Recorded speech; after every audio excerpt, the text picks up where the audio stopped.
Olá Floripa, olá Brasil, olá mundo, eu estou aqui André Patunas e este é o programa Vida Inteligente.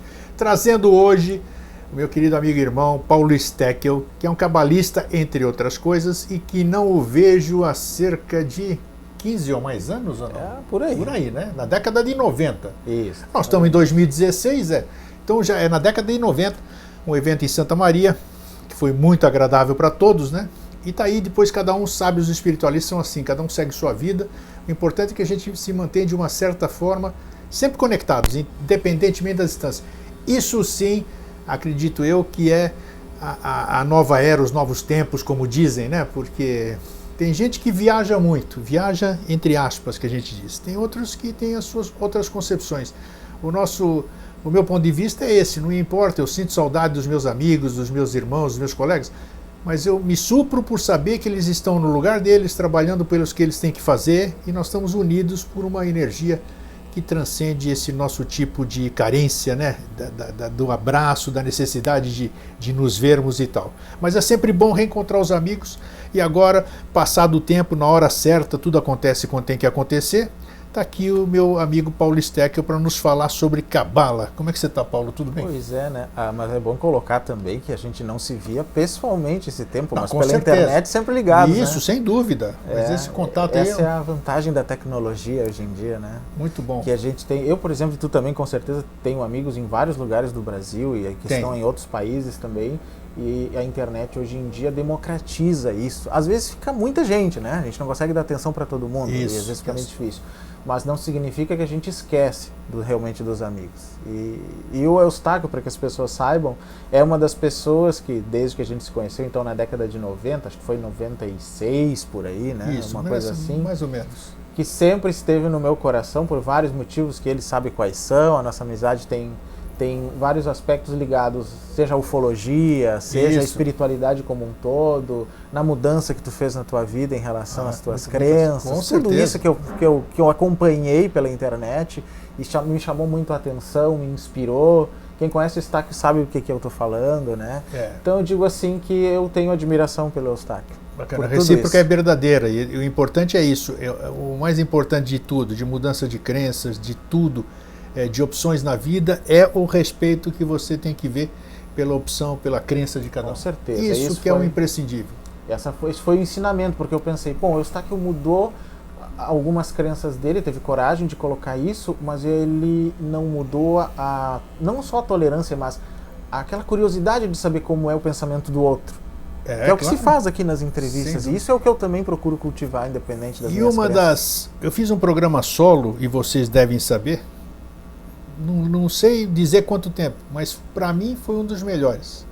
E eu uso muito o termo dessa minha entrevista solo, que chama-se Pseudo-Espiritualistas, né? De autoria desse moço aqui, do Paulo Steckel, está lá.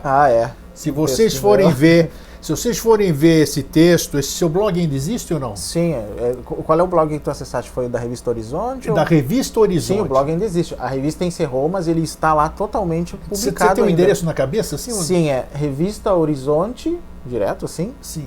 .blogspot.com. Simples. Mas se colocar Revista Horizonte lá entre aspas, pronto, já acha direto. Inclusive com os links para baixar todos os 29 números dela gratuitamente. Que maravilha, olha, vale a pena. E ele me mandou na ocasião, acho que mandou um link, falou, Eustáquio, veja lá, eu escrevo aqui para revistas. É a sua, era a sua, né? Isso. Então, e aí ele mandou esse pseudo-espiritualistas. Nossa Senhora, eu acho que é o tipo da escrita, o tipo da visão, o tipo da percepção que é válido em qualquer momento, o que ele escreveu.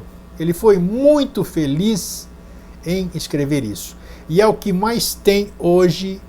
Eu não tenho papa na língua, eu não tenho rabo preso com ninguém, eu falo mesmo, e é uma verdade inconteste. Talvez eu mesmo seja um pseudo-espiritualista, não sei, eu tenho que ter autocrítica, claro, às vezes... claro, é necessário. Alguém pode me chamar a atenção um dia e dizer, Eustáquio, você fica falando lá, mas você é assim, puxa, muito obrigado por me chamar a atenção de algo que eu não percebia.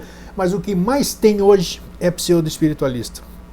E você foi muito feliz, eu fiz um programa, eu acho que eu te mandei o link depois, fiz um programa inteiro sobre isso.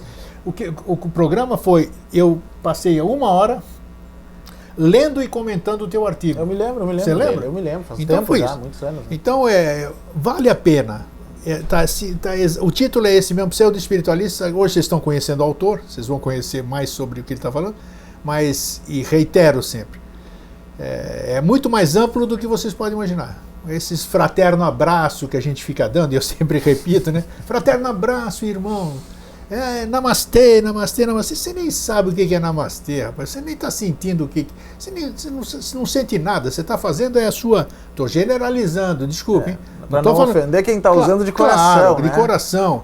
Né? Claro, E tudo, usa-se esse modismo, da mesma forma como você está na sua religião, faz o que você quiser, mas todo mundo como papagaio de repetição. Alguém fala um negócio, todo mundo repetindo e não está sentindo absolutamente nada daquilo. Isso é o grande problema. Isso, para mim, é pseudo-espiritualismo. Isso, para mim, é 171 espiritual. Você não faça, fica quietinho, você vai fica muito melhor para você ficar quieto do que você ficar repetindo algo que você absolutamente não sente. Então, do coração não adianta. Chegou o dia, não sei quanto tempo depois, de parabenizar você pessoalmente pelo brilhante artigo que todos deveriam ler. Então, revista horizonte.blogspot.com, Pseudo-Espiritualistas. Procure também o programa Vida Inteligente no YouTube. Título, Programa Vida Inteligente, Pseudo-Espiritualistas. Sensacional. Eu acho que vale para todo mundo. Na verdade, a gente vai falar de Cabala, mas assim, vamos pegar assim, falando de tradições espirituais, essa aqui, eu acho que uma das coisas que inspirou aquele artigo na época, eu acho que nós temos idade para poder ver como era a espiritualidade antes da internet, né? E não é por causa da internet o que eu vou falar, mas antigamente, digamos assim, década de 80 para trás, a forma com que as pessoas procuravam a espiritualidade como caminho já era um caminho mais difícil, né? Não se conseguia material com tanta facilidade, mesmo os livros, não podia baixar internet, nada, né? não podia baixar nada. Então as pessoas elas tinham que ter um pouco mais de energia, de vontade, de disposição, elas tinham que se deslocar até onde elas queriam. De motivação, como se diz na prática budista, né? Elas tinham mais motivação para ir atrás daquilo. Então valorizavam mais. Muito mais. Praticavam, né, de um modo realmente sincero. Então elas se tornavam espiritualistas, não de carreira, como eu vou falar depois, né, mas espiritualistas de alma. Eles eram a própria doutrina, o próprio caminho. Com o tempo, a partir da década de 80, porque eu me lembro, assim, e sem fazer uma crítica às coisas que eu vou citar, parece que mudou um pouco a forma das pessoas buscarem espiritualidade. Eu digo assim, o grande público, né? Apareceram muitas terapias relacionadas à espiritualidade. Hoje elas estão bem assentadas, a utilidade delas também, como já deve ter observado bastante, e a eficácia de muitas delas está bem confirmada, sem problema algum quanto a isso. Isso é muito bom para a humanidade. Né? Muitas delas têm inspirações em medicinas tradicionais antigas, como a chinesa, a tibetana, a indígena e outras, né? Que a gente vai pensar. Algumas opções modernas também. Mas, de alguma forma, parece que se tornou comum um tipo de espiritualista, e aí que tem a ver um pouco com o que eu já falava naquele artigo, que transforma isso numa espécie de profissão. E quando eu digo profissão, não é caminho. Por que eu tenho visto isso? Aqueles que levam só como profissão, parece que não entrou, não passou da casca. Não é uma coisa que ela vivencia 24 horas por dia, porque profissão a gente chega depois de um trabalho, né? Não chegou no conteúdo. A gente chega depois do trabalho numa profissão e a gente não leva ela para o banheiro, para a cama, a gente se relaxa. Isso. Mas um caminho espiritual não. Ele tem que ficar 24 horas por dia ali. Isso vai interferir na forma como a pessoa vai agir. Sem dúvida. Vamos pegar um exemplo simples. Um mestre reiki, um reikiano, se ele tiver uma das duas visões, nós vamos ver dois mestres diferentes. Aquele que é o que se considera de carreira, quando ele terminou de atender seus clientes, ele passa a ser como ele era antes. Parece que não mudou nada. Enquanto que aquele que realmente incorporou aquilo no seu processo, ele simplesmente tem como caminho e ele continua vendo as coisas sob aquela perspectiva. Porque toda a tradição espiritual, ela muda a nossa visão de mundo. Não tem, ela muda.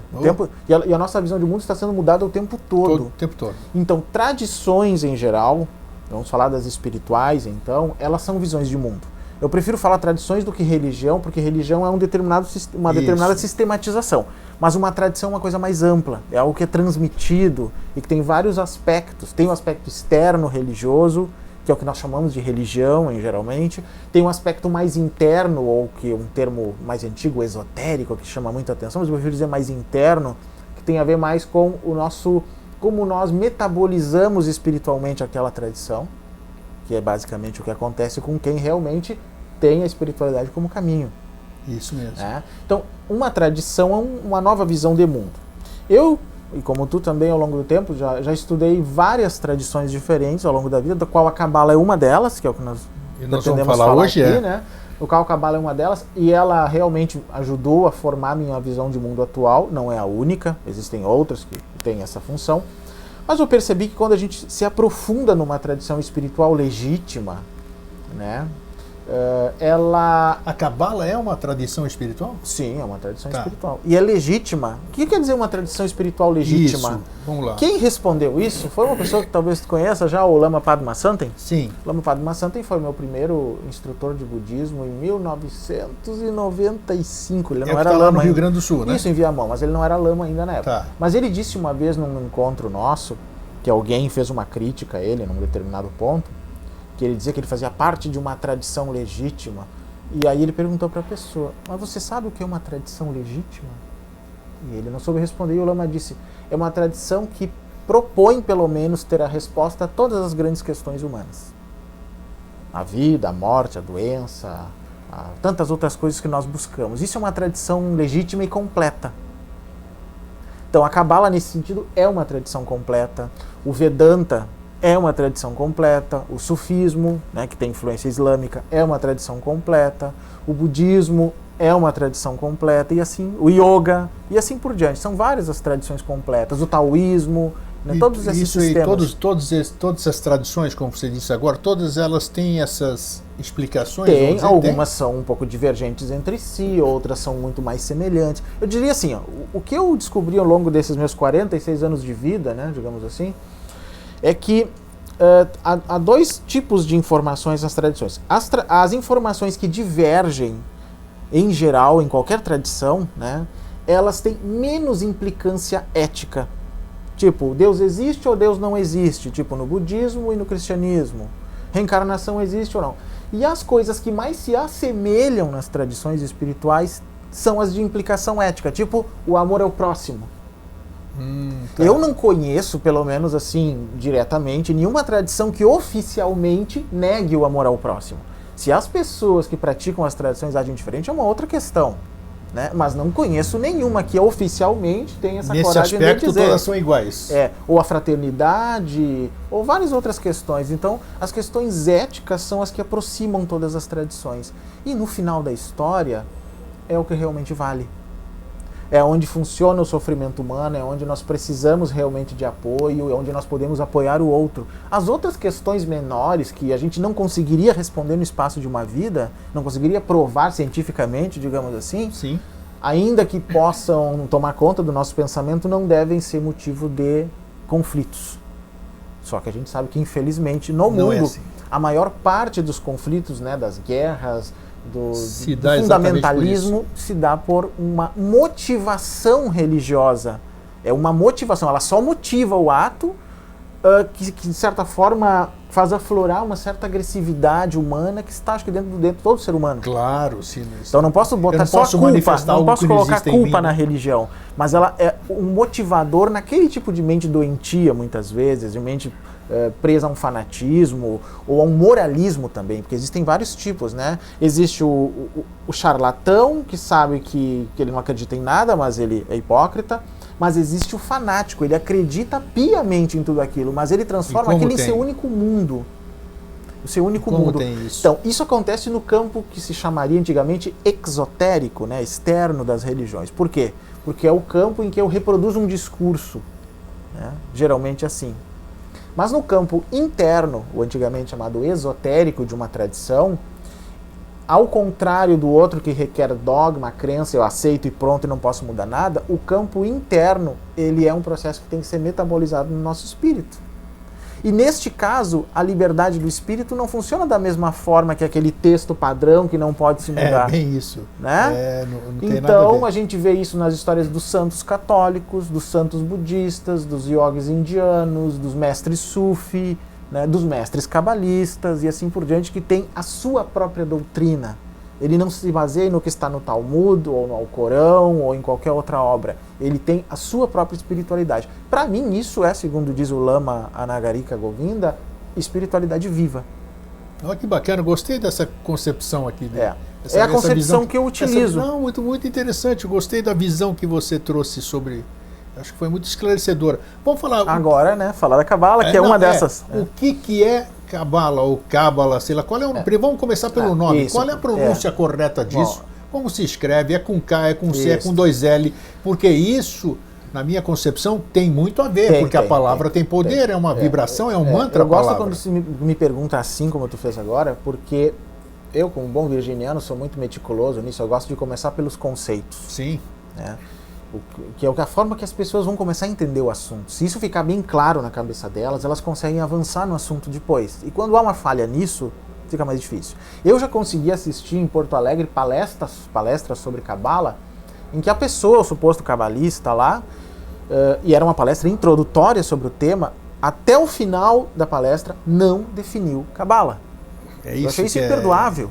Eu começo as minhas palestras, e se a entrevista pretende, como no teu caso, né, que nunca se falou de Cabala aqui, não, né? Nunca se então, falou. Eu sempre quis falar, mas nunca se falou. Mas são perguntas que as pessoas fazem, o que acabou de dizer. A palavra Cabala. Bom, Cabala, como a gente disse, é a forma em língua portuguesa. Sim. Em espanhol se diz Cabala, muda a pronúncia tônica, né? Em inglês, alemão se diz Kabbalah também.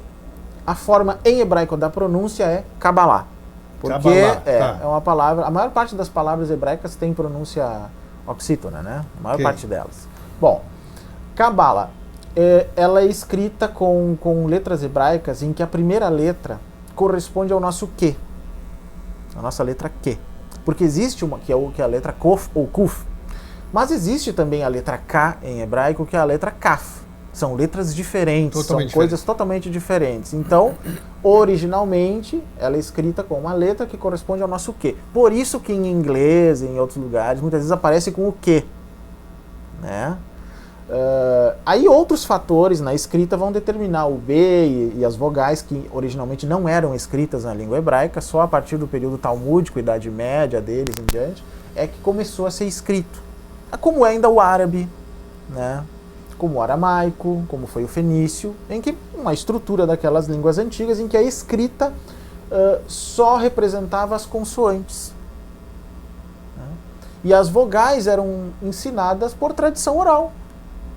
Interessante isso. É como se a gente escrevesse a palavra felicidade só com as consoantes, que fica impossível a gente ler a palavra, e a gente, por tradição, aprendesse que aquele conjunto ali daquelas consoantes se lê felicidade. Tem até uma brincadeirazinha que faz-se no computador, né? Se misturam letras e você já viu isso, né? O teu cérebro lê aquilo. E é verdade, ele se lê você mesmo. For ler devagarinho, você ele não vai... lê mesmo, exatamente. Seria mais ou menos esse o conceito? Eu diria que sim, porque para quem está acostumado com aquele sistema, ele consegue identificar. Tá. Com certeza. Eu acho que eu mal comparando, mas é o que nós temos de mais próximo. Isso. Sim. Então, essa tradição, quando eu digo que Cabala é escrita, então, dessa forma, o Kabbalah, como vai ser em hebraico, a primeira coisa, então, que as pessoas perguntam o que isso significa. Perfeito.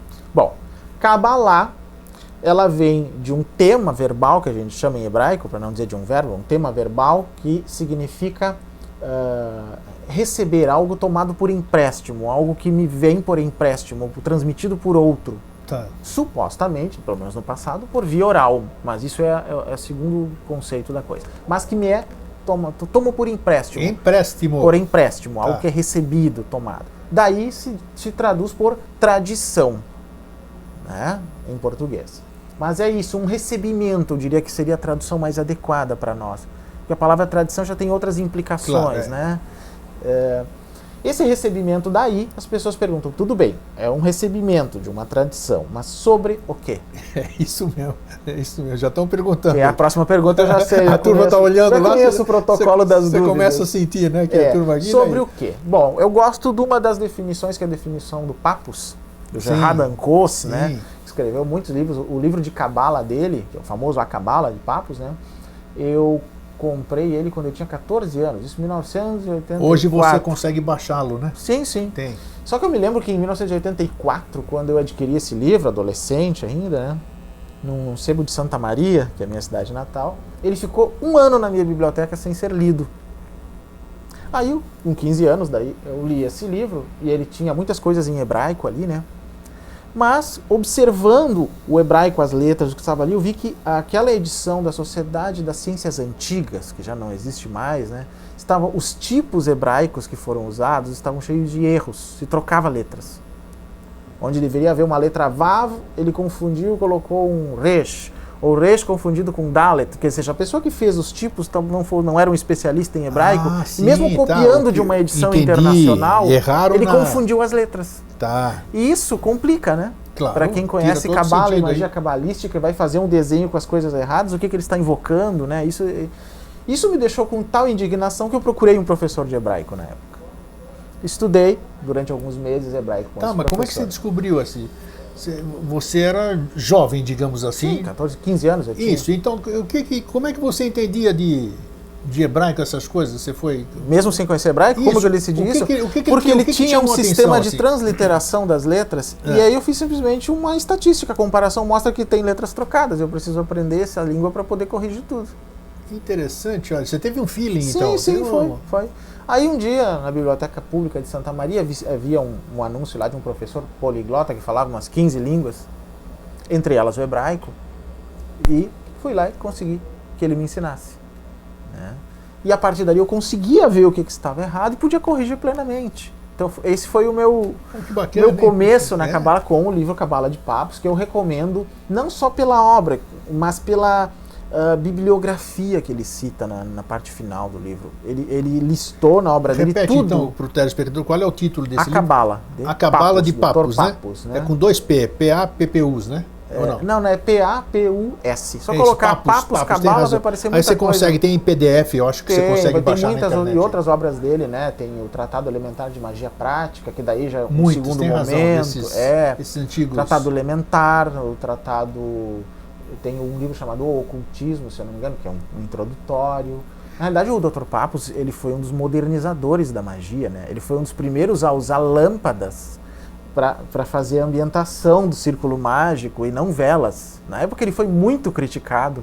Hoje, se a gente usar uns LEDs e alguma coisa, é capaz de receber umas críticas também, mesmo, né? É o que nós temos da tecnologia. Ver, né? Mas ele foi um dos primeiros, seguindo os passos de Eliphas Levi, que é bem conhecido, que é o autor do Dogma e Ritual da Magia, que eu li depois, né? Eu sei que você é um cara estudado pra caramba, gosta de estudar, tem sede do saber, né?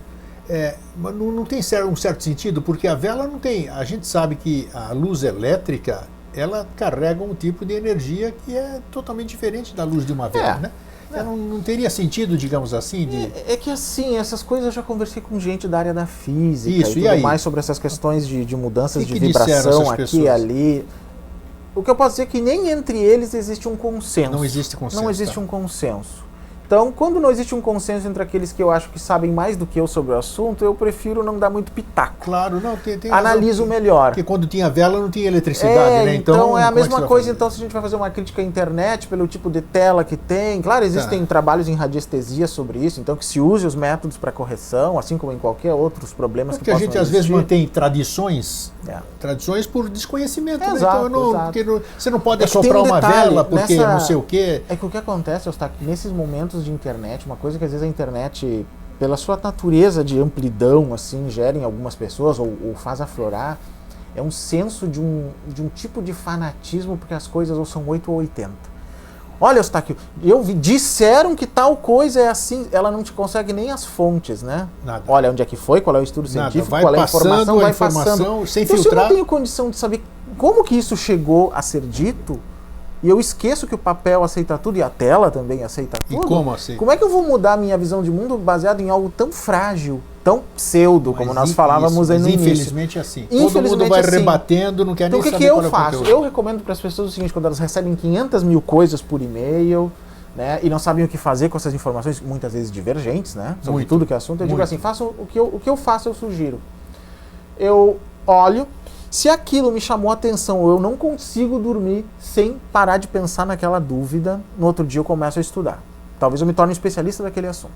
Mas se eu sentir que aquilo não interfere tanto na minha forma de ver, eu descarto. E não vai interessar para ninguém do meu círculo também. Com certeza eu descarto. Mas se eu achar que é algo que realmente é muito relevante para mim, é uma decisão que eu tenho que fazer, eu tenho que fazer escolhas, né? Claro. Aí eu pesquiso com mais profundidade aquilo, sem problema nenhum.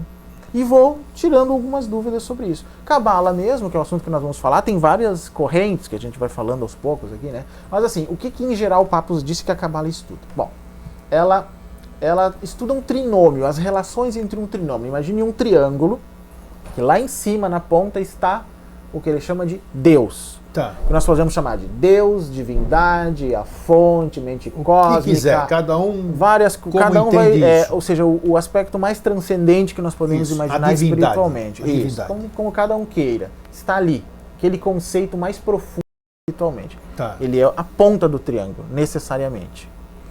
Nos outros vértices do triângulo, nós temos homem. Então, Deus, homem. Homem eu também traduzo como consciência. Sim. Não homem no sentido físico. E nós já Ser vamos humano. ver por quê. É ser humano ou ser com consciência de qualquer outro planeta, de qualquer outro plano, universo paralelo, que você possa imaginar. Ok. Algo que tem consciência e autoconsciência. Consciência de referência, que Sim. a gente chama. Eu sou o Paulo, eu sou o Eustáquio e assim por diante. Ou algo mais amplo do que isso que nós temos aqui na Terra. Esse seria o segundo ponto. O terceiro, ele chama de natureza.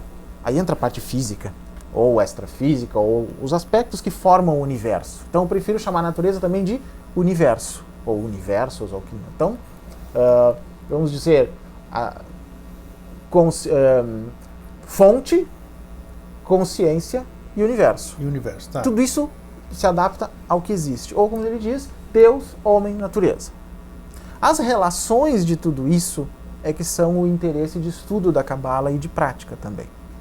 Tá?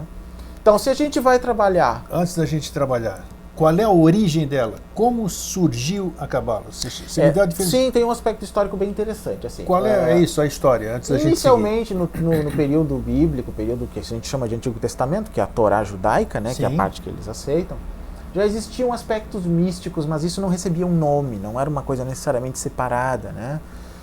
Que vem basicamente desde o período do profetismo de Israel. Mas não tem nada a ver com as historinhas que nos contaram, Não, né? Nada. não, Isso com aqui já é certeza uma não. coisa muito Sempre mais profunda. existiu esse aspecto místico dentro do culto de Israel, que é anterior ao judaísmo que nós conhecemos hoje, Ok. e que foi passando de um modo oral também. Não Tá. está necessariamente consignado por escrito na As Torá, maiores tradições são orais, São né? assim, são Foram assim, transmitidas oralmente. mas depois a Cabala, então, ela foi bebendo de várias fontes além da própria cultura judaica, né?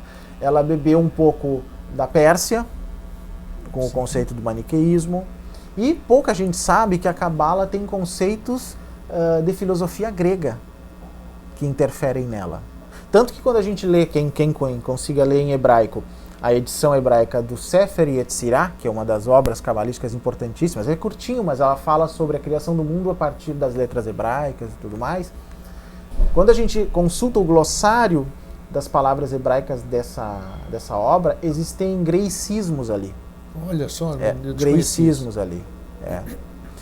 Tem uma edição que eu não sei se ela não é esgotada ou não, que inclusive aparece isso, que é a edição da Amorc, do Sefer Yetzirah. Olha, Não sei se ela existe ainda, mas a Amorc publicou a edição, que é bem interessante, que mostra isso. Há vários greicismos. Então, ela tem influência também da filosofia grega. Tá? Inclusive, uma das tendências a aceitar metempsicose e reencarnação entre os cabalistas pode ter uma relação com a filosofia grega, e na filosofia grega via os primeiros monges budistas que visitaram a Grécia. Você falou de metempsicose, a metempsicose está na Cabala ou não? Existe uma escola, que é a escola luriana, que aceita a reencarnação, não de forma ostensiva como os Sim, kardecistas, tá. os budistas e os hinduístas, mas ela diz que em determinados momentos Deus permite que alguns espíritos retornem por algum Interessante propósito isso, né? específico. Eles devem ter alguma fundamentação, eles têm, porque não surge nada sem... É o Itzhak de Luria que colocou essa questão, né? Esse retorno existe, então não é um problema um cabalista ser reencarnacionista, não é um pecado, não vai para o inferno, não é diabólico, nem nada, de forma Mas alguma. na tradição original tem isso ou não? Na tradição original isso está esparso. Esparso. Está esparso. Ok. Nunca foi assim a reencarnação nunca se tornou um tema importantíssimo na tradição ocidental. Tivesse um capítulo próprio, digamos assim. Não tem como negar. Ele nunca foi um tema realmente desconhecido. Né? Inclusive a partir dos gregos que tiveram esse contato com esses primeiros monges budistas. Né? os gimnosofistas, né, que são Gimnosofistas, citados, né? Isso. Mas nunca se tornou algo assim muito popular, né? Não teve muita mídia em cima, como eu digo, né? Então não se tornou tão popular. No Ocidente foi a partir do Kardec que isso aconteceu mesmo, né? Certo. Mas então, de qualquer forma, ela veio vindo nessa sua formação doutrinária, teve essa influência também da filosofia grega, né? E aí, lá pelo fim da Idade Antiga e da Idade Média, é que esses textos do período talmúdico, que pega bem até o fim da Idade Média, eles foram sendo trabalhados por vários cabalistas, por vários, digamos assim, rabinos que estudavam a Torá através da meditação. A meditação deles, né, era uma forma de contemplar o texto da Torá, entrar em estado de oração, e às vezes ficavam em retiros por anos, né, para isso, e a partir dali coisas vinham até eles sobre a Torá. Literalmente se diz que da Torá celeste, que eles então acessavam, pela Torá terrestre, é que eles tiravam coisas novas. Então, contemplando a Torá terrestre, que seria uma parcela ínfima da verdadeira Torá celeste, que é muito vasta, né? É que eles conseguiam entender o contexto daquilo que estava lá e traziam conceitos novos ou mais elaborados. Assim que eles foram escrevendo, ou então textos que foram orais, e foram sendo compilados depois por outros pesquisadores disso. Então o termo cabala ou cabalista, ele aparece só na Idade Média, não existe antes. Então cabala seria, na atualidade, seria exatamente a transcrição dessa... De tudo isso, exatamente. Tá. Antes, em textos mais antigos, quando eles falavam desses mistérios que hoje são chamados de cabalas, o termo que é usado era mistorim. Mistorim. Que é um termo hebraico-aramaico que provavelmente vem do grego mistério. Sim. Ele é um greicismo também, mistorim. Isso. E existem outros greicismos dentro da cabala. Por exemplo, já ouviram falar no famoso Metatron ou Metatron? Sim. É um greicismo de Metatronos. Sandalfon, o irmão gêmeo de Metatron, que é o anjo da terra, Sinadelphos. Olha só. Co-irmão, né? Tem razão aí. Sinadelphos. Isso, então o que acontece? São vários termos que beberam um pouco na filosofia grega. Fica evidente isso. Né? Então a cabala não é exclusivamente judaica. Eu posso fazer essa afirmação do ponto de vista histórico. Olha só, repete. Não é exclusivamente judaica. Olha só. Ela bebe na filosofia grega aqui do país do nosso amigo Eustáquio, muito, com certeza. Puro judaísmo aqui não, isso é fácil encontrar em qualquer livro mais profundo sobre cabala. Os livros da Frances Yates, que escreveu aquele sobre Giordano Bruno e a tradição hermética, deixam claro isso também, né, que é um livro bem fácil de se conseguir. E ela foi uma pesquisadora, né, do hermetismo, então ela deixa clara a relação entre a cabala e a filosofia grega também, é um material que eu recomendo. Então, antigamente eles chamavam de mistorim, os mistérios. Tá? Depois é que então, não se sabe quem que inventou, mas começou a aparecer em vários textos o termo cabalá, como uma tradição. Você viu, claro, você estuda isso aí, e as traduções do termo? Você me disse no começo do programa a tradução aquilo que eu tomo emprestado de alguém? Como isso, eu tomo por empréstimo ou recebimento, é algo que me é dado, que me é facultado por alguém. O termo essa tradução é comum aos cabalistas, digamos ela é assim? comum, sim, porque ela vem do tema verbal kibel, que tem essa relação, que tem esse sentido. Tomar, receber, tomar por empréstimo, algo que tu me passa de alguma maneira, né, que vem através de ti. Geralmente, é claro, naquela época, por tradição oral. Né? Hoje que a gente tem a condição de repassar materiais pela internet claro. De fazer, né, esse trabalho como que a gente faz, e isso fica para a posteridade. Fica enquanto tiver eletricidade. Mas vamos pegar um belo exemplo. Os antigos discursos gregos, né, que foram consignados por escritos. Vida, que maravilha. Não vejo muita diferença no final com essa espontaneidade da nossa conversa aqui, sendo registrado por alguém com uma memória prodigiosa. Perfeito. Não é verdade? Mesma coisa. O que muda no final? Só a mídia, o processo pelo qual ele é expresso, mas o elemento humano continua o mesmo. Então vamos utilizar isso, porque eu sou um fã da internet, tu também com certeza, claro, né? Mas eu gosto, vamos usar isso da melhor forma Também, possível. né? E a cabala também tem. Existe mesmo. muita coisa sobre cabala em língua portuguesa, mas muito mais em inglês. Tá, óbvio, mas aí você falou antes da gente seguir aquele triângulo, você acabou de dizer o tempo de trazer alguém aqui para falar sobre Cabala, porque eu já venho falando com você faz tempo, né? Uns 5 anos, E talvez. você, eu confio no seu trabalho, porque eu vejo que você estuda, tem fundamentação, você entra no seu blog ali, você vê que é fruto de estudo. Sim. Eu não é eu trazer alguém de Cabala aqui, o cara, alguém que fez um curso de fim de semana, não sei aonde, teve um workshop de Cabala e na segunda-feira ele virou instrutor de Cabala. Isso infelizmente acontece em várias áreas, né? Por isso mesmo, então a responsabilidade é muito grande. Por isso exatamente que a gente fala, como eu posso perceber o que é fiel? Você falou de um monte de publicação. Você sugeriu que fosse no Google. Como é que eu vou saber o que é fiel no Google, por exemplo? No Google tem de tudo, tem coisa boa e tem coisa ruim. As dicas que eu vou dar servem até para outros temas. Então vamos lá, dicas de quem conhece. E realmente, aí, quando a gente coloca um termo como Cabala, ou mesmo se fosse para pesquisar em inglês, vai pesquisar Kabbalah, com C, Kabbalah, vai pesquisar com K, como é que vai fazer? Se eu quero em português, eu pesquiso como se escreve em português, Cabala mesmo, C-A-B-A-L-A. Mas aí nós vamos achar vários tipos de resultados, né?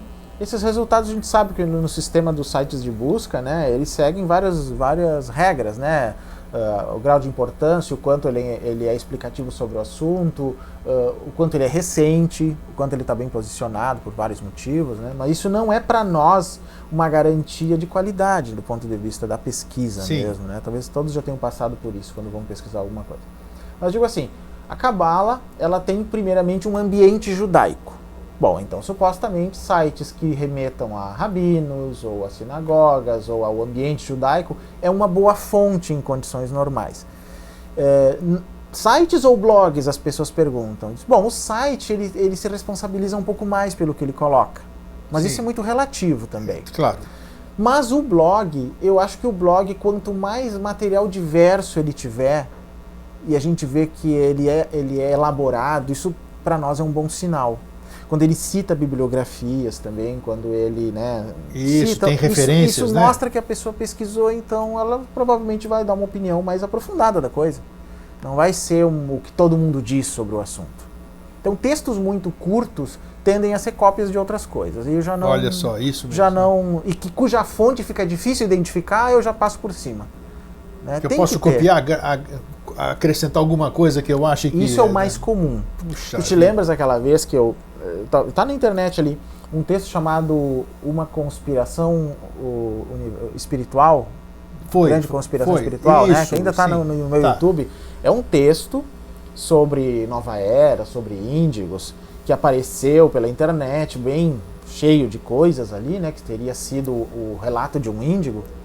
E eu não sei porque eu tive a curiosidade, talvez tenha sido um daqueles que eu não consegui dormir e fui pesquisar no outro dia. Tá. Eu consegui chegar ao texto original, que nada mais era do que um comentário de uma pessoa numa postagem de um site americano sobre índigos, em que ele fazia o relato dele sobre isso e como é que era um texto dele.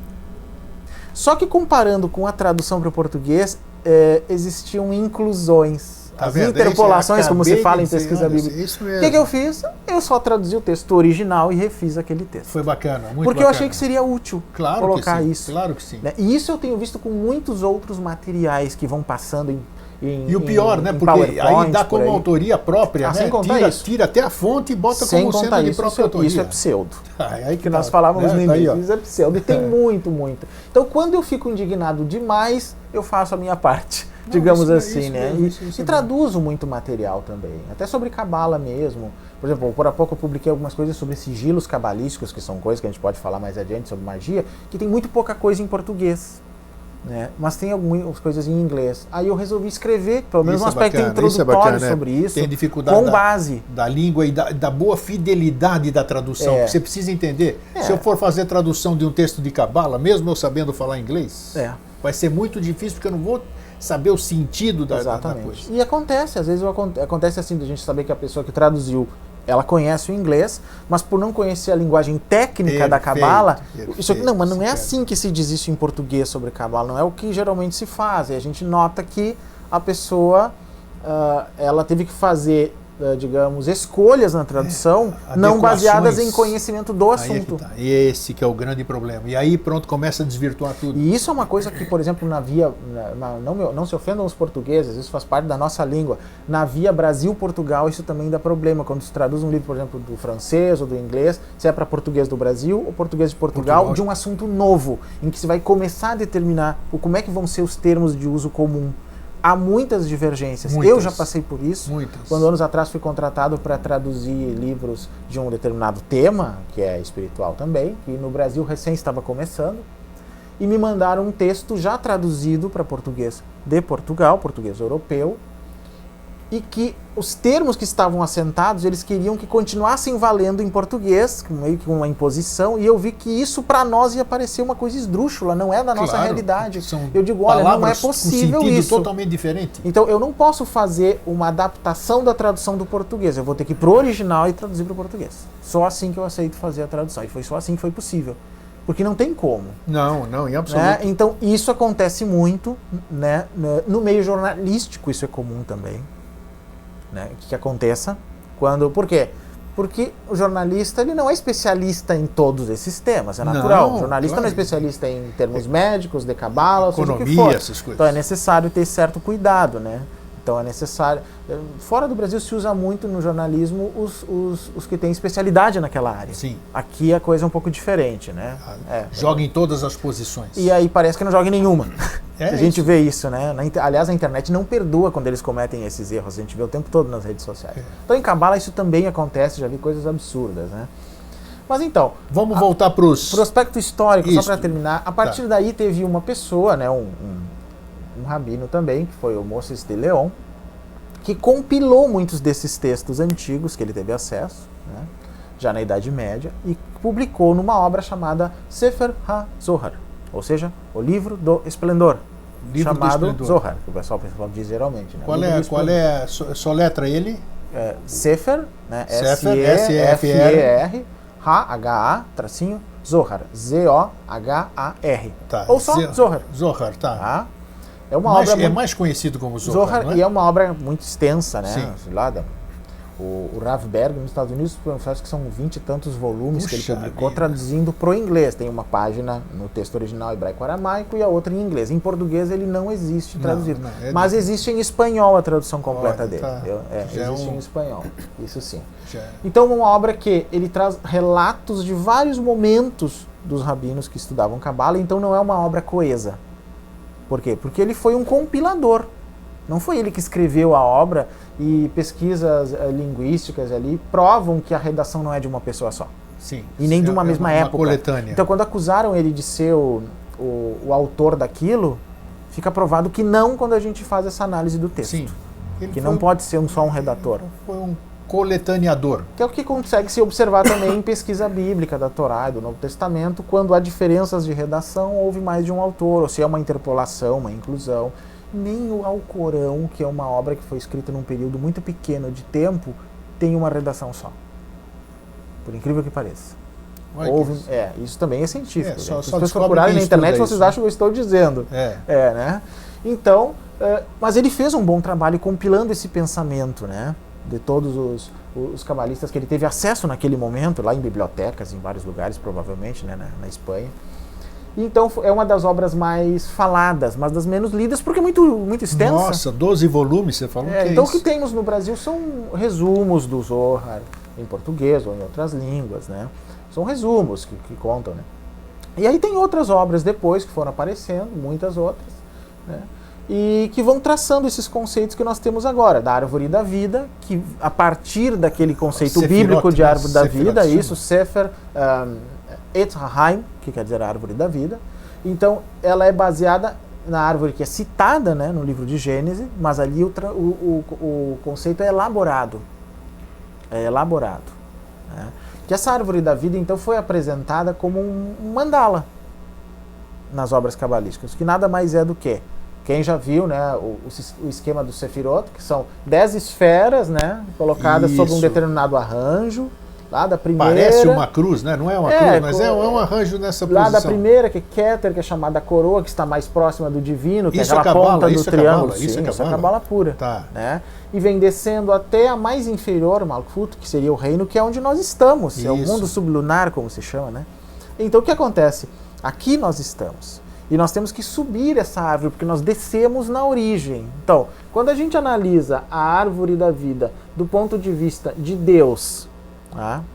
Em relação à natureza... Tem a ver com o triângulo. Tem a ver com o triângulo. Agora eu vou explicar o triângulo de outra maneira. Quando a gente analisa, então, Deus em relação à natureza, que é um lado do triângulo, sim, nós chamamos isso de Bereshit. A origem, no princípio, a criação. Né? Que é o que cita no Gênesis. No princípio criou Deus os céus e a terra.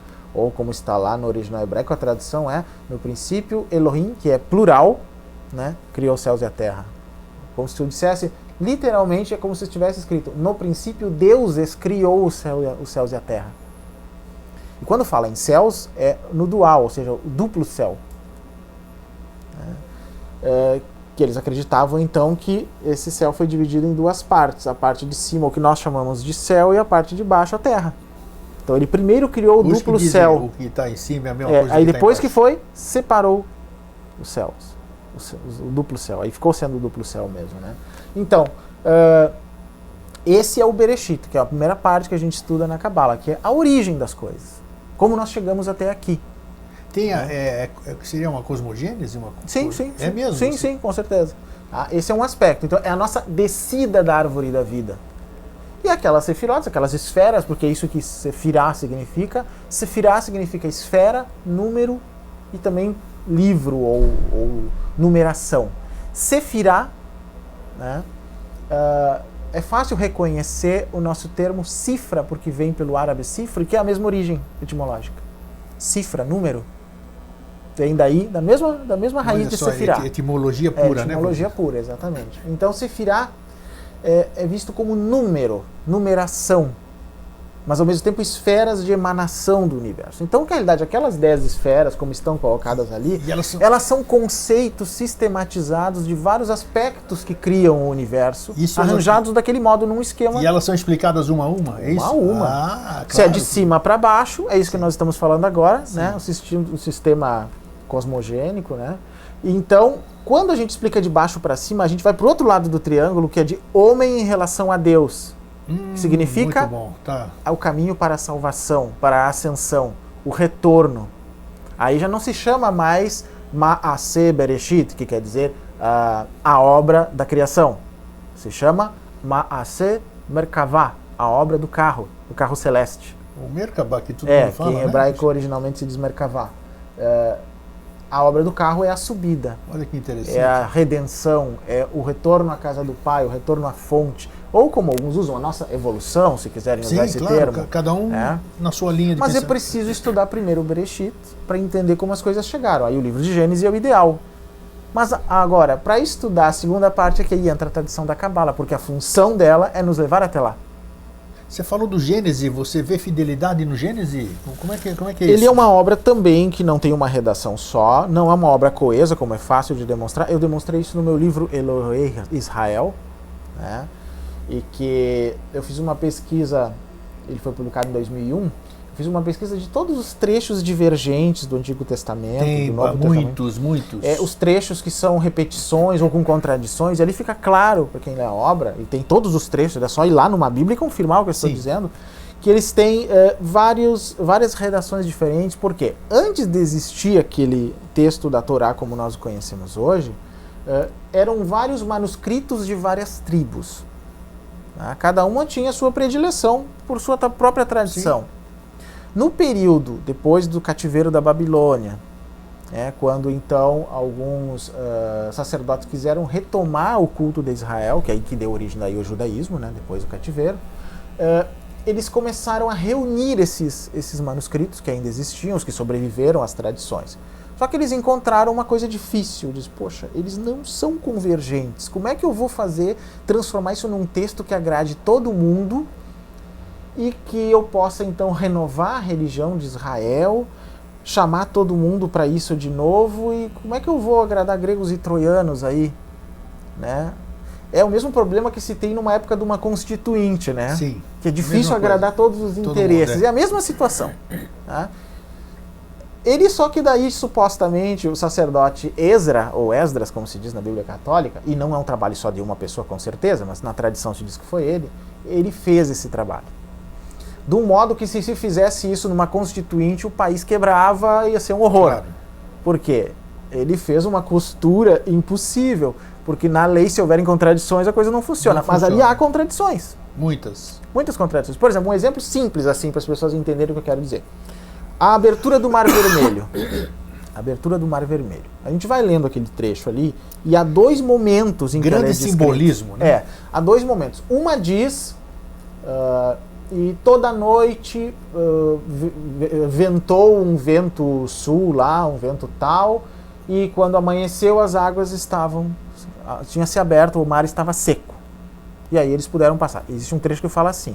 Num outro trecho diz que então Moisés subiu lá numa parte mais alta, levantou seu cajado e pronto. E o mar se abriu. Tá, então como que o mar se abriu? O Moisés foi lá e abriu, ou ventou a noite inteira e quando eles chegaram, demorou a noite inteira para abrir? Qual das duas coisas realmente aconteceu? Estão os dois trechos de redações diferentes, que a própria tradição de pesquisa da Bíblia reconhece tradições diferentes, que eu falo no livro Eloé Israel também. Ou seja, ele tentou agradar todo mundo. Não é possível isso, por exemplo, na redação de uma lei, por exemplo. Não dá. Né? Só que isso é o que veio até nós, hoje em dia. E fica complicado isso. Muito complicado. Existem outros exemplos, mas esse é o mais simples das pessoas entenderem. Outros são mais complexos, né? Por óbvias questões doutrinárias e tudo mais. Mas existe muito disso no Antigo Testamento. Né? E o Novo Testamento, que ainda que não seja em hebraico nem em aramaico, mas ele tem referências ao ambiente judaico, né? Obviamente, tem muitas relações. Ele é um pouco mais complicado ainda, e eu falo isso nesse livro, porque ainda que seja um texto menor, escrito num período de tempo menor, se a gente pegar só o caso dos evangelhos, né? Não existe, nunca existiu, a não ser recentemente, um manuscrito completo dos evangelhos. Não tem, porque são fontes diferentes. São fontes de mais de 4.000 existem muitas contradições entre os próprios evangelhos. Que são trechos, alguns são só um pedacinho da história. Não existe isso. Quem decidiu qual seria todo o roteiro da história foi a igreja ao longo do tempo. Sim, muito. E essa decisão também tem a ver com opções. E as opções, elas envolvem vários motivos, várias conveniências. Então, tranquilo isso. É normal que isso aconteça, mas tem que se poder debater essa parte, né? Tem que poder se fazer essa crítica. Então a Cabala, no caso do Zohar, acontece isso também, não se nega. Mas o que importa para o cabalista é contemplar esses textos e chegar à sua própria conclusão, não só racionalmente, mas também racionalmente, que é a influência da filosofia grega, né? Sim. Mas a partir daí pela contemplação. Dizem que o autor, né, aquele personagem que fala no texto do Zohar, o Rabi Shimon Bar Yochai, ficou, sei lá, 13 anos numa caverna. E ali que ele teria, digamos, sintonizado tudo aquilo que é falado na obra. Isso é tradição, isso não é necessariamente história. É a forma de ambientar o tema. Tá, você que estudou e estuda, tem fundamentação? Você consegue ter respostas, digamos assim, lendo o livro da Cabala? Não, lendo sim, mas é necessário aplicar isso. Como se aplica? Porque ela tem vários aspectos práticos. Por exemplo... então não se lê, se aplica também. Se aplica, sem aplicar não se entende. Opa! Sem aplicar não se entende. Por isso que eu digo que aí as pessoas só ficam falando teoricamente, é óbvio que daí fica novamente o pseudo, né? Não entende. Tá, não, ela tem várias aplicações. Ela tem aplicação prática no tarô, que a gente usa hoje. Por quê? Porque os tarôs em geral, somente o tarô dos boêmios, que é o que eu uso, que é o mesmo tarô adivinhatório no Brasil, eles têm simbolismo cabalístico. Por exemplo, o tarô dos boêmios, ele possui nos arcanos menores dele alguns símbolos das clavículas de Salomão publicadas por Elifas Levi. Olha que só, ajudam a quem compreende Cabala quando, por exemplo, faz uma consulta grande, de tarô, tudo ocultista, a saber qual a saída mágica, a saída de magismo que há naquela questão que ele está colocando para o consulente, se é o caso. Então isso já é um ponto novo, que é uma das inovações do Papus, por exemplo, nesse processo. Então, mais modernamente, o tarô é um aspecto prático da Cabala. O outro são os nomes divinos, Shem HaMeforash, Né? Não só os 72, mas não, todos os nomes divinos. Esses também. Também, tá. Mas os vários nomes divinos, que são os títulos dados a Deus na Torá, Olha. os vários títulos, os nomes angélicos, e são as qualidades divinas que aparecem no texto da Torá, tudo aquilo pode ser utilizado como nome divino. Aí é por recitação. Aí não deixa de ser um mantra, né? Isso acontece também no sufismo, que tem a recitação dos 100 nomes de Deus, na realidade um que não é recitado porque não é conhecido. Há uma semelhança aí. Os rabinos judeus, seja lá como denominar, os que ficam lá no Muro da Lamentação, em Jerusalém, o que eles estão fazendo lá? Algo próximo disso. Algo próximo disso. Próximo disso. É uma recitação. Geralmente de trechos que eles queiram fazer ali da Torá, daquele método que lembra muito o sistema tibetano de fazer mantras também, né? Aquela repetição com movimento. Isso, com movimento. Porque aí, na realidade, o ser tem que se movimentar por completo em direção a isso. É com corpo, fala e mente, como se diz no budismo vajrayana também, né? E ali não é muito diferente. Há muitas relações entre a meditação e as práticas na Cabala, por exemplo, e a meditação budista, principalmente a tibetana. Olha só. Há muitas. Esse processo é um bom exemplo, né? É um bom exemplo. No futuro programa falar sobre budismo, principalmente, que é... E até fazendo essas comparações aí, com toda certeza. E por isso que eu fiquei assim tão à vontade em, tendo me convertido ao budismo vajrayana em 1995, 21 anos atrás, continuar sendo cabalista. E as pessoas me perguntam, como é que pode? O fulano que é um praticante do budismo é professor de cabala? Como é que pode? São duas tradições diferentes, uma é teísta, a outra não. Como é que pode? Eu disse, graças, mais uma vez, eu gosto de lembrar, ao Lama Santen. Agora daí já como Lama Santen, se não me engano. Uma vez a gente estava conversando em uma sessão de ensinamentos, e isso foi lá por 95 ou 96. Ele disse assim, eu observei, lendo algumas coisas, que aquele conceito da Cabala do En Sof, que o pessoal diz Ein Sof, a pronúncia certa é En Sof, o infinito, né? O sem limites, que é o aspecto mais elevado de Deus, na forma como é descrito na Cabala, se assemelha muito ao conceito que se usa no Vajrayana do Buda primordial, o Adi Buda, ou como também é chamado Samantabhadra lá, Kuntunzampo em tibetano. Eu disse, é mesmo, Lama? E me sugeriu, estuda isso pra gente, estuda isso pra ver se tem alguma relação, foi falar pra mim. Eu fiquei então, esses 20 e tantos anos estudando isso.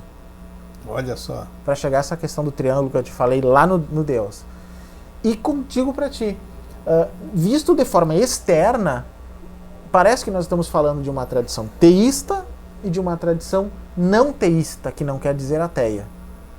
São coisas diferentes. Só que quando a gente vai aprofundando o conhecimento no nível da prática, o resultado, a sensação que se tem no fenômeno, na manifestação mística do processo, é só uma escolha de termos.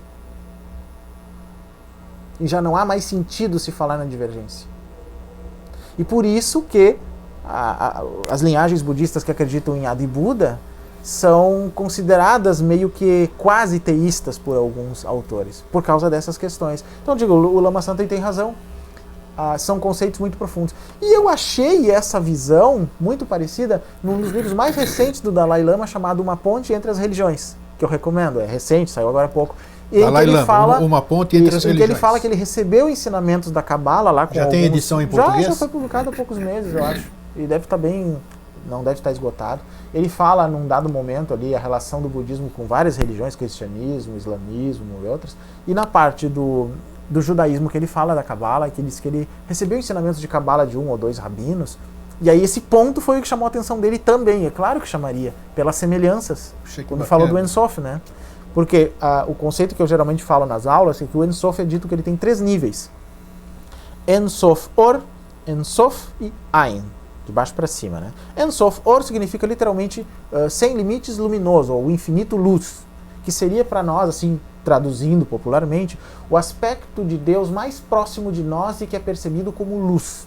Tá. A luz divina, a luz do sol, o próprio fato de se poder enxergar pelo o universo. Pelo menos não é antropomorfizado. Né? Não é antropomorfizado nessa visão. Aí some totalmente o Deus barbudo sentado num trono, carcomido pelo tempo, isso já era.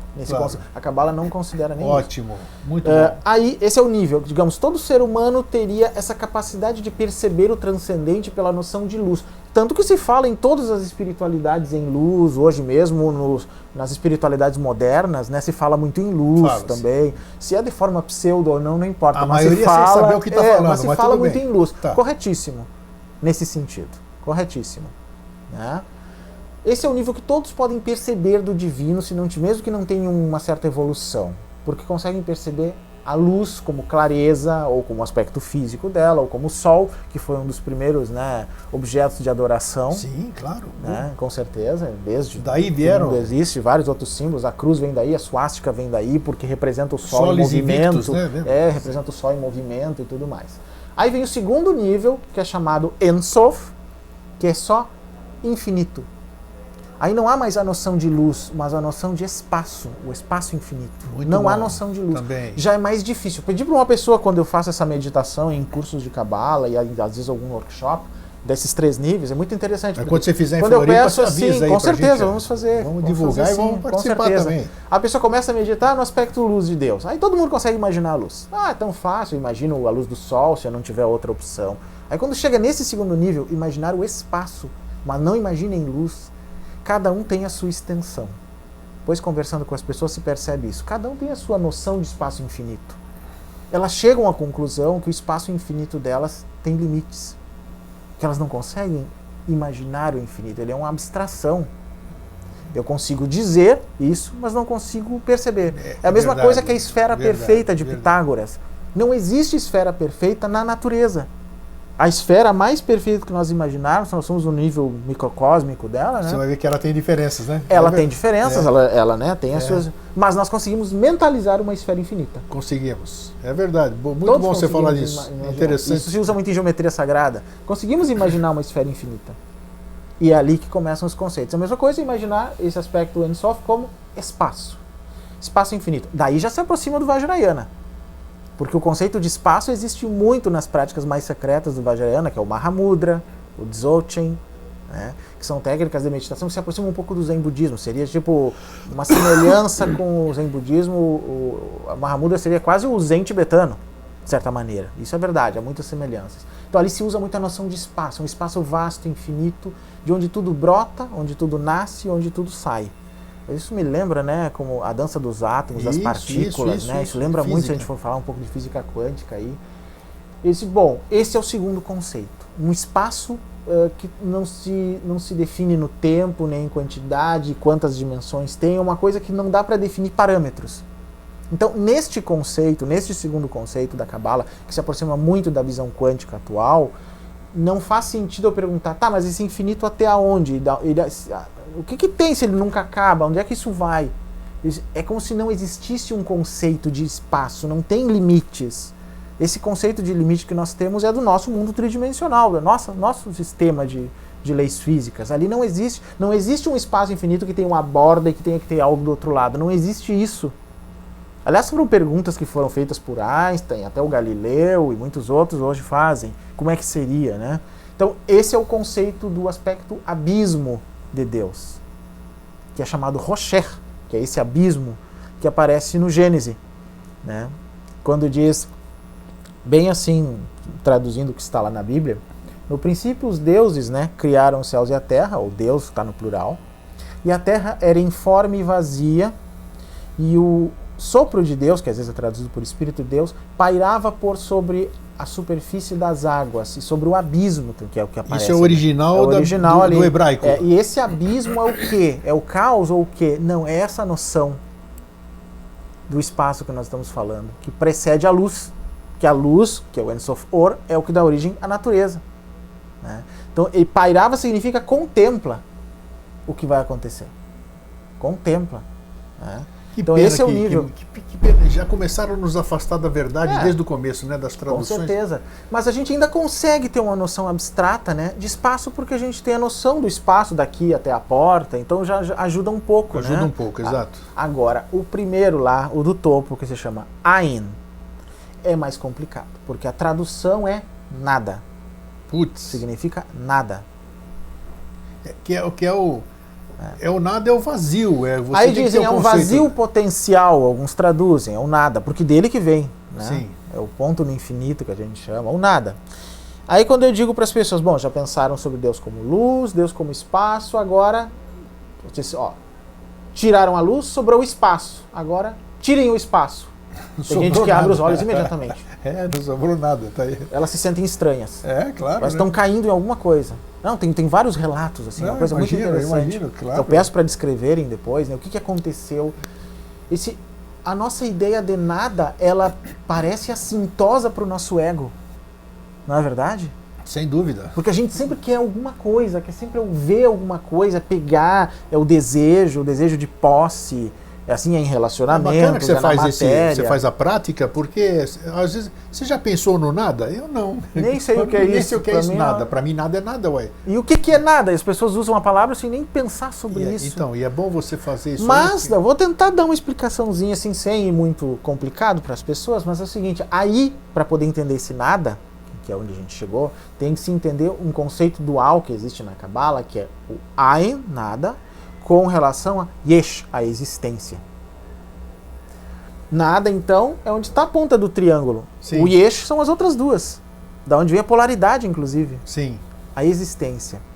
O interessante é que tudo que está abaixo do nada, e esse abaixo não quer dizer inferior e nem escalonado, isso é uma expressão antiga, né? Ou tudo que está fora deste nada, e fora também já não ajuda, né?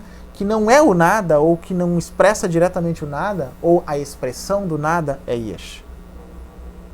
A existência. Então quer dizer que para eu entender nada, eu tenho que transcender a expressão. A expressão do eu, né, do ego, do eu como Paulo, tu como Eustáquio. Que bacana. Para um nível que além do que eu sou, crescimento. isto vai ser o nada. Então nas contemplações, na meditação cabalística, na meditação dinâmica que se faz ali, o Samadhi leva no nada. Sim, nada. Exatamente, é a mesma situação. Lá eles podem chamar de Shunyata, o vazio. Que inclusive o Dalai Lama, nesse livro que eu falei, Numa Ponte Entre as Religiões, ele faz a comparação entre o Ain e o Shunyata. Olha que bacana. Que é o vazio. Ou a vazia, como traduz o Lama de Melawan, que é o meu mestre budista atual, ele chama de vaziedade. Em vez de só vazio, é vaziedade, porque não é uma qualidade. A essência daquilo é vaziedade. Que tem a ver muito com o que eu acabei de falar. Então as relações são muito interessantes. Mas para se chegar a poder dar uma explicação assim para as pessoas, é necessário estudar muitos anos e passar por muitos termos antigos que as pessoas não entenderiam como se chegou até ali. Mas eu acho que você acabou de fazer o que fazem com você. Você está instigando todo mundo a fazer o que você fez. Agora tenho certeza que muita gente vai começar a correr atrás, vai buscar esses termos e vai procurar estudar. Aqueles que sentiram, claro, a reverberação disso. Eu já tive uma experiência em Porto Alegre, na verdade foi em São Leopoldo. Essa é uma experiência boa sobre Kabbalah para falar. Foi ano passado, se não me engano. Eu fui convidado para dar uma palestra numa loja maçônica em São Leopoldo sobre Kabbalah. Eu pensei, bom, conversando com as pessoas que fizeram a ponte ali, então foi uma palestra em que todo mundo pôde participar, mas foi dentro do templo e tudo.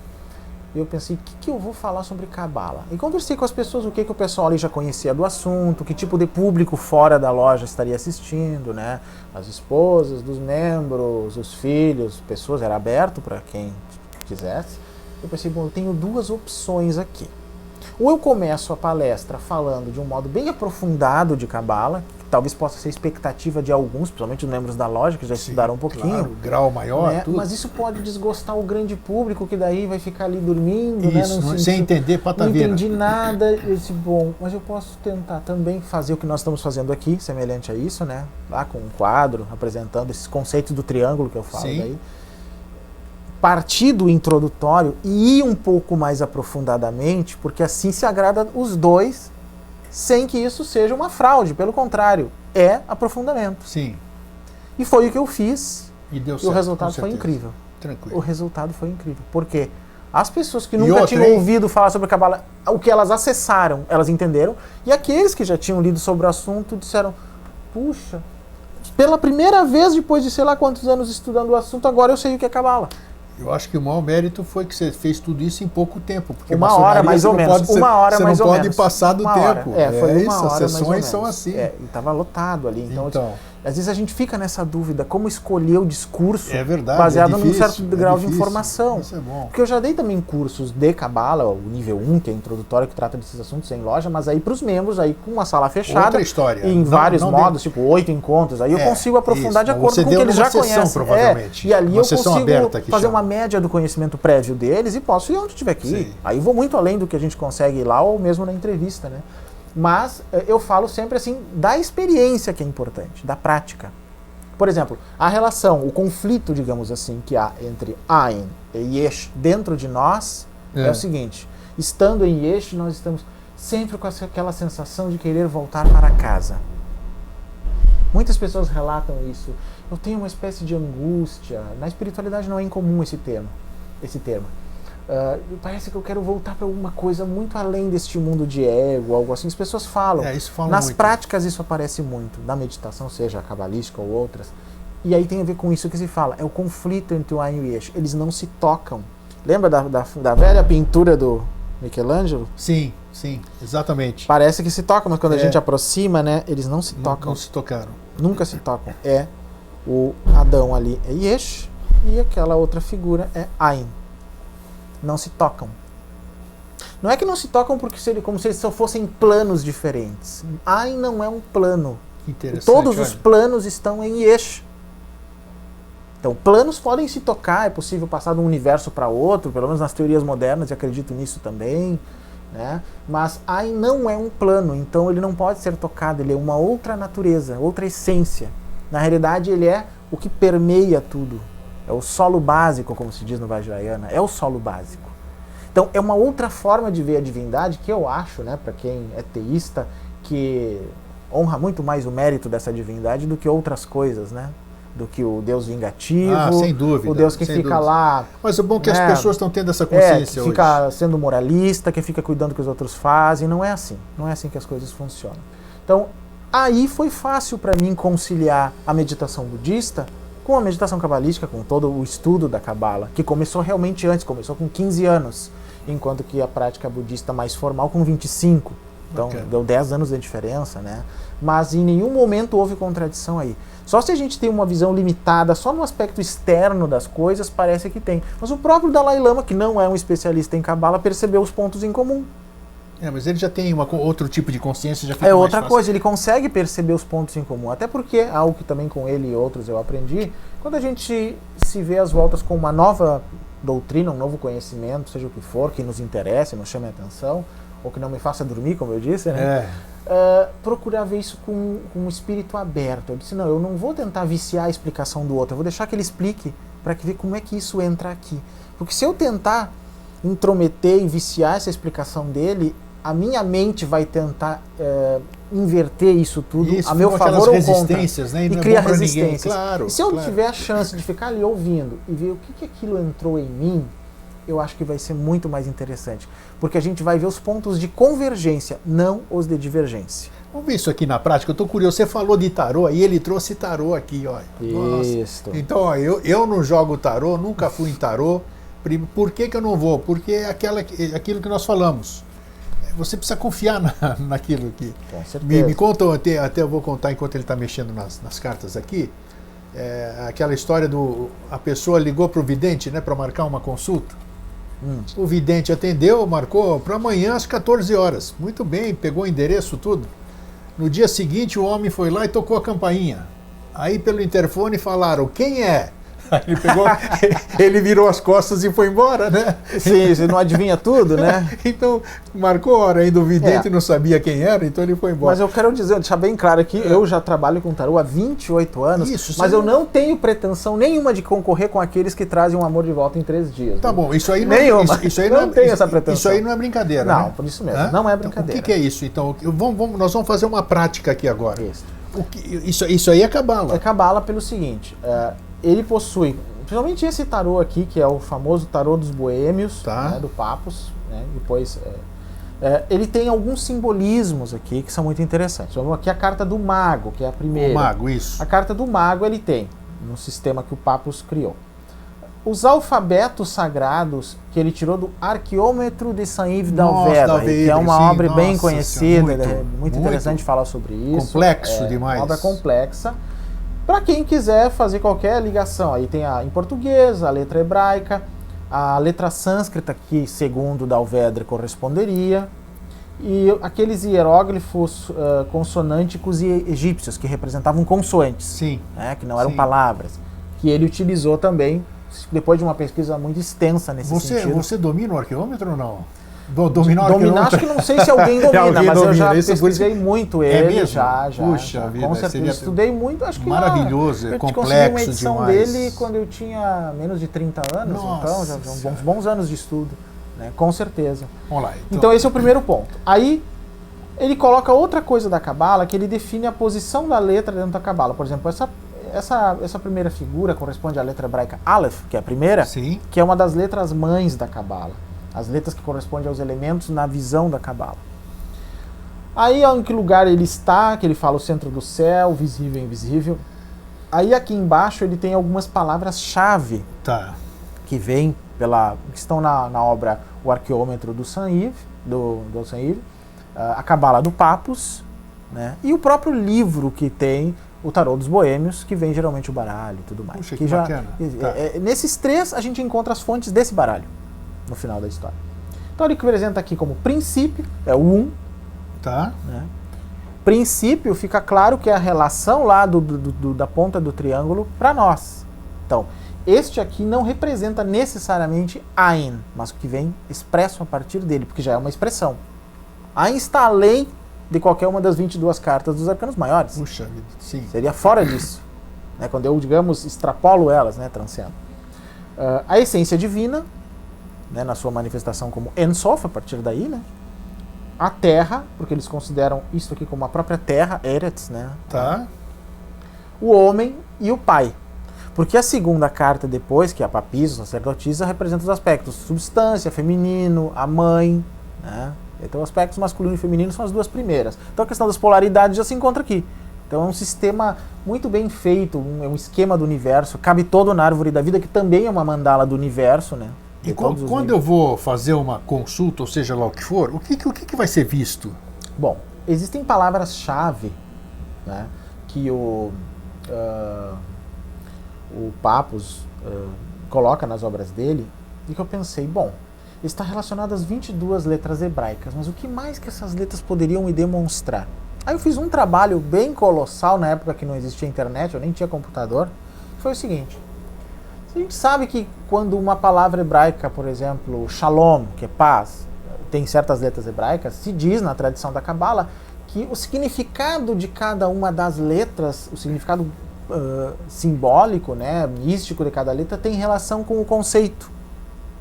Né? Eu pensei, bom, se for assim, cada letra deve ter um significado específico. Claro, tinha os conceitos do Papus para isso, né? Por exemplo, o Aleph para essa questão do princípio, a carta do Tav para o absoluto, para a perfeição, que é a última carta, o Alfa e Ômega, o Mem, que representa a morte no tarô, para transformação e coisas assim. Eu pensei, bom, mas e se eu fizesse uma estatística com as 10.000 palavras hebraicas do Antigo Testamento, que existiam em glossários, isso, analisasse as letras de cada uma, e fizesse uma estatística assim, por exemplo, a letra Aleph, que tipo de palavras ela mais aparece, relacionadas a que conceitos? A letra Bet, até o Tav. Eu demorei 6 meses para fazer esse trabalho. Você tem muita paciência. Está na minha apostila de tarô, está na minha apostila de tarô, no curso de tarô, os principais conceitos. Mas está também no livro que eu te deixei de presente, sim, o Projeto Aurora, e também no Santo e Profano. Tem essas tabelas. Mas o Projeto Aurora ali, quando fala dos 22 princípios, aqueles conceitos que fala ali, a relação com os verbos hebraicos, faz parte deste trabalho que demorou 6 meses para ser feito. Parabéns. Aí eu comparei isso com o que diz Papus, Saint-Yves, Eliphas Levi e outros, e há muita relação. Aí é que tá. Só tentando, só fazendo, só colocando a mão na massa. Porque eu não me baseio na teoria alheia e não me contento porque disseram que é assim. Ah, sim, disseram que é assim, tenho como fazer. Então vamos lá. É o aspecto mais científico da coisa, né? Então vamos ver se funciona, né? Então o tarô ele é uma forma, não só para a gente trabalhar numa consulta, coisas que a pessoa possa ter orientação, mas ele serve também no aspecto filosófico do tarô, não no adivinhatório ou divinatório, que é o termo mais certo, para que a gente faça perguntas no tarô sobre conceitos místicos e espirituais. Vamos fazer uma aqui? Pode ser feito isso aqui na prática? Podemos. Que Por exemplo, digamos que tu quisesse uma definição aqui, já que esse tarô foi trabalhado, para este momento que a gente falou sobre, sobre a palavra, não a palavra, mas sobre o conceito paz. Boa. O que seria a paz no que o tarô poderia nos dizer agora? Teve até um evento agora, o Fórum Mundial da Paz, que foi aqui em Florianópolis. Qual a visão de paz, não em relação à palavra shalom hebraica, mas o que o tarô nos diria agora? Vamos lá. Bom, como é que vai ser feito? Eu vou embaralhar, tá? Aí a pessoa, depois que corta o baralho, no meu caso, ela escolhe 2 cartas de qualquer lugar. Essas cartas são somadas numerologicamente. E então, a soma é considerado o conceito e as outras 2 cartas que você escolhe são as circunstâncias dela. Tem vários aspectos numerológicos até bem complexos que eu uso numa consulta e que é a cabala pura. E a partir daí, por exemplo, se contempla essa resposta numa meditação. Ela vai ser o processo da meditação daquele dia, de repente. Olha que interessante. Sim. Não, mas aí a pessoa pergunta, mas se eu fizer essa pergunta amanhã, a resposta vai ser igual? Eu digo, sim ou não, depende do que você entendeu dessa resposta, ele pode aprofundar, ele pode ir para o próximo nível.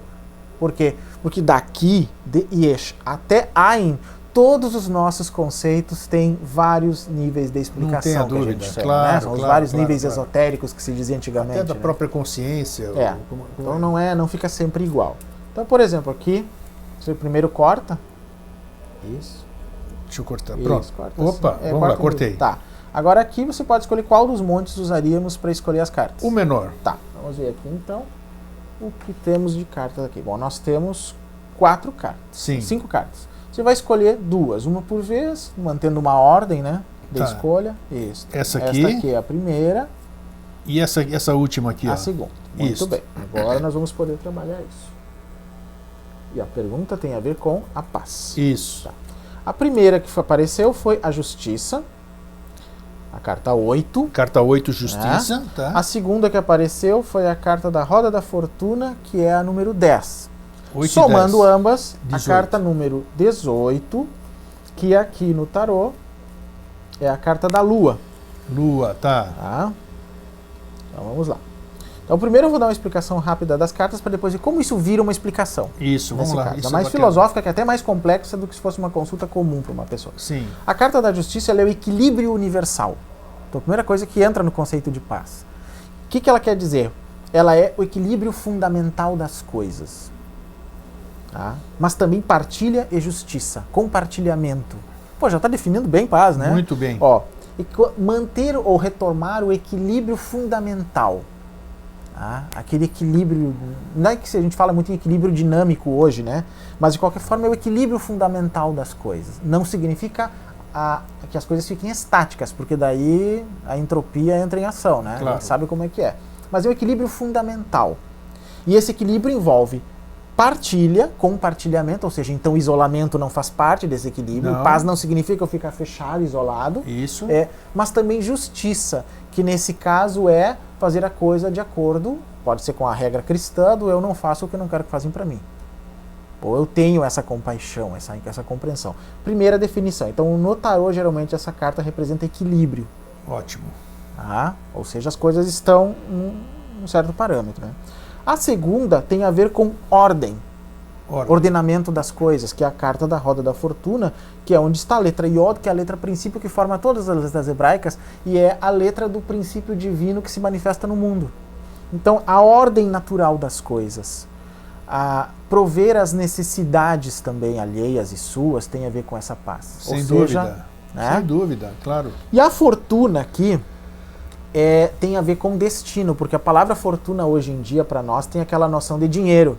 Só pensa nisso. Mas não podemos esquecer que também dela vem a palavra fortuito. E que Fortuna, a deusa grega, a deusa antiga reda romana, Fortuna, quando ela chegava, isso se vê no Carmen Narvale, no Carmina Fortunalia principalmente, né, que são antigas invocações romanas, quando ela era invocada na Fortunalia, na festa chamada Fortunalia, ela descia e aí ela dava a sua fortuna. Ou poderia ser a boa fortuna ou a má fortuna. Exato. Na verdade, diz a tradição que dependendo se ela te olhasse assim meio de lado, assim, tu estava perdido. Estava ferrado. Era mais ou menos isso. Então, fortuna aqui é, digamos, é como se dissesse o teu destino. Então, existe um elemento de destino também na paz, porque a paz não é igual para todo mundo. Não. Se a gente conversar com 10 pessoas que Conceito digam de que paz estão em paz, totalmente a diferente. forma como elas vão definir essa paz que elas Perfeito. dizem estar não é igual. Claro. Aliás, podem ser muito divergentes dependendo do caso. Isso mesmo. Né? Então, essa questão de nosso destino, de o nosso karma, até vamos dizer assim, num conceito mais oriental, daquilo que nos foi dado como dom, talvez, ou como facilidades na vida, numa visão mais ocidental, vai interferir na nossa paz. E a gente vai ter que trabalhar com isso. É o aspecto roda, que gira, né, dentro da paz. E a terceira, que então seria a soma disso para finalizar o Isso. conceito, que é a Lua, essa carta ela representa a distribuição hierárquica da luz. Claro, para ter paz tem que ter a distribuição. Por quê? Porque quando a gente fala em paz, a gente fala da alteridade aí, né? É em relação ao outro, porque geralmente a gente acha que é o outro que nos tira a paz, né? Isso. Então tem que haver uma relação com o outro, porque até eu tentar se isolar dele tira a nossa paz. Tem que haver uma ligação equilibrada, fundamentalmente, ordenada, mas reconhecendo que o destino pode nos colocar em situações que a gente tem que enfrentar. Então, querer paz não é não querer problemas. Isso é morte. Termina a situação. Quando não há mais ação, quando a entropia é completa, morte. Acabou. Morte. Exatamente isso mesmo. Então, não se pode confundir o querer a paz com praticamente uma visão suicida. De forma alguma. Não é isso. E então essa carta está muito envolvida com as energias do astral, as forças ocultas. Aquilo que nós não percebemos que nos coloca no caminho de alguém. Aqueles fios invisíveis. Então, para a gente poder ter paz, a gente tem que também ter a compreensão disso. Senão a gente vai lutar contra uma parede, esmurrando uma parede, vai machucar a mão e não vai resolver o problema. Então, essa é a definição que ele deu aqui. Olha que bacana. Mas ele partiu de um conceito tudo, bem tudo básico, ver, né? que é o equilíbrio fundamental. Não tem o mínimo de incoerência aqui. Foram tudo escolhido aleatoriamente, Sim. até um assunto aqui. E Foi tá tu aí que escolheu, né? Tá aqui, tá aí, ó. Não tem... Olha que bacana. Assim que a gente trabalha o aspecto filosófico do tarô. Mas não é incomum as pessoas numa consulta perguntarem algo em que algo assim seja necessário que se fale. Vou encontrar uma namorada de olho azul? Vou arrumar Não, um emprego uma pergunta bom? mais comum nesse caso é assim: eu quero ver aí se vai aparecer a pessoa perfeita para mim. E eu digo, olha, antes mesmo de colocar a carta, eu pergunto assim: você acha que você é uma pessoa perfeita para alguém? Claro. Você imagina assim a pessoa perfeita aparecendo na sua vida. E você sendo como é, você interessaria a esta pessoa? Óbvio, ululante. Aí a pessoa diz isso da pergunta, não precisa fazer. Claro, deixa pra lá. Mas não é verdade? As pessoas sempre perguntam, né? Essa questão de, eu quero alguém perfeito para mim. Mas ela não pensa no que ela está proporcionando, né? Essa é a questão. Agora, pra gente finalizar, estamos conversando há 1h15, você acredita? É? Poxa. Eu só quero... Me diz uma coisa, como é que você reage? Claro, você é um profissional, é um estudante, mas se eu for fazer uma consulta de tarô com você, é uma das suas fontes de receita e tal.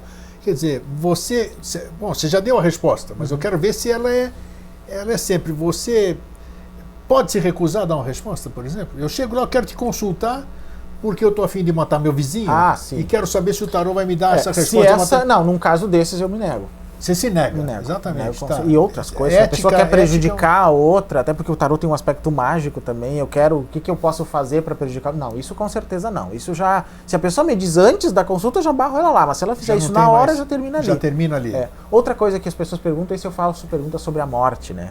Eu disse, bom, existe um tabu nessa questão e a gente evita fazer a pergunta diretamente para a pessoa que é a consulente.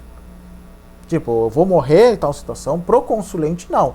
Mas dependendo da circunstância de uma outra pessoa que está com problema de saúde, a gente pode pedir uma avaliação. E mesmo assim, a forma como se responde tem que ser com muito tato. Muito né? tato, muito bom senso. Tá? E outra que a gente não faz a mesma pergunta no mesmo dia. Por quê? Ela tem que mudar a energia para um outro dia para se fazer de novo. Tem gente que quer, então dá para fazer a pergunta de novo? Não se faz isso. Assim, não fica não assim. Não se desafia. Você tem que ir já com objetivo, né? Digamos assim. Eu posso vir a consulta. Estão falando especificamente, estão falando de cabala e tarô. É uma das partes exatamente. Da cabala, né? Eu posso fazer uma consulta geral. Quero saber o que as cartas dizem para mim. Isso geralmente é como eu começo a consulta. Ótimo, exato. Aí depois pode fazer perguntas. Então tá aí. Porque tem gente que... Só que o interessante é que nesse início ele é como uma mandala também, e eu tenho que decorar todas aquelas cartas ali. Claro. Porque elas mostram o esquema energético da pessoa na hora, e toda pergunta que ela fizer depois eu tenho que relacionar com aquele esquema original, porque senão ela fica solta no universo. Olha que interessante isso pra gente. E como eu explico isso pro consulente, e mais interessante é que como eu explico isso pro consulente, ela reconhece que as cartas estão repetindo porque ela tá batendo na mesma tecla. Sim. Ela que escolhe as cartas. Que bacana isso. Você viu, toda vez que você perguntou deste assunto, as cartas repetiram 3 vezes essas aqui, e agora que nós mudamos para outra pessoa que tu perguntou, mudou tudo. Porque são as questões energéticas que acontecem. Então, isso tem a carta do jogo, que eu digo, aquela que mais apareceu, que é a carta do teu momento. Então, isso acontece muito também, e a pessoa daí vai conseguindo entender qual é a melhor forma dela fazer o trabalho dela. Então não é uma adivinhação, não é tirar coelho de cartola, não é trazer a bola em 3 dias, nada disso. Eu simplesmente estou ajudando ela a interpretar o seu próprio universo. Eu sou só um intérprete. Claro. E o intérprete não é perfeito, obviamente. Não, claro que não. Óbvio que não, que nem na tradução. A tradução muito também não é, né? Isso, claro. Não é perfeito. Mas a gente junto vai chegando naquela resposta. Isso. E quando a pessoa está, digamos, satisfeita, ou relativamente satisfeita, que a gente diz, tipo, eu entendi o que foi dito e agora eu vou assimilar isso e trabalhar as minhas coisas a partir disso, geralmente ela volta e diz, puxa, uma amiga falava há poucos dias para nós, tu me falou anos atrás que eu tendi a me mudar de onde eu estava e naquela época eu não tinha nenhuma perspectiva disso, e realmente aconteceu. As coisas foram se encaminhando para isso e ela lembrou. Por quê? Porque a forma foi apresentada assim. Ela lembrou e viu que fazia sentido. De alguma forma ficou no subconsciente, ficou no subconsciente lá trabalhando dela, ali, e ela viu, puxa, as coisas estão se encaminhando para aquilo que o Paulo falou. De repente isso. E as coisas externas foram se encaminhando para isso. Não foi nem algo que ela nem pensou em mudar naquele momento. Então, é assim que as coisas funcionam. Então, eu já faço esse trabalho com o tarô e essa relação com a Cabala há 28 anos, então eu sei como as coisas funcionam. Né? E você tem uma série de outros trabalhos. Qual é eu quero que você deixe Você tem um endereço? Você agora, ele está em Florianópolis agora, mas Santa em Catarina. Vários lugares, assim, mas fica mais fácil o pessoal me achar pelo próprio blog, né, que é o Steckel Music, né, bem como escreve o Steckel Music. Eu vou colocar agora o caractere aí na sua televisão. Tá?